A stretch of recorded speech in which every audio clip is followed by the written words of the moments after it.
গণ অভ্যুত্থানের পর নতুন ক্রিকেট বোর্ডের অধীনে প্রথমবারের মতো মাঠে গড়াবে বাংলাদেশ প্রিমিয়ার লিগ বিপিএল। আসর শুরু হবে ৩০শে ডিসেম্বর। বিপিএলকে স্মরণীয় করে রাখতে এরই মধ্যে নানা রকম উদ্যোগ নিয়েছে বিসিবি, যার মধ্যে রয়েছে সোমবারের জমকালো কনসার্ট।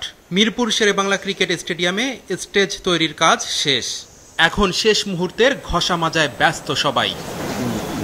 এসো দেশ বদলাই, পৃথিবী বদলাই, এই স্লোগানকে সামনে রেখে নেওয়া হয়েছে নানা উদ্যোগ।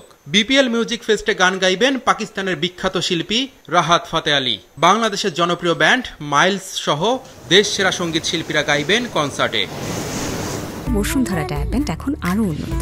এই হট এয়ার থ্রো টপ শীত দ্রুত শোষণ করে সোনামণিকে দেয় কোমল অনুভূতি। সমালোচনার মুখে মিউজিক ফেস্টের জন্য টিকিটের দাম কমিয়েছে বিসিবি।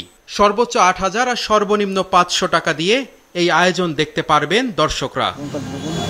বৈষম্য বিরোধী ছাত্র আন্দোলনে নিহতদের জন্য জোন ৩৬ নামে গ্যালারিতে ১০০টি আসন সংরক্ষণ করে রাখা হয়েছে।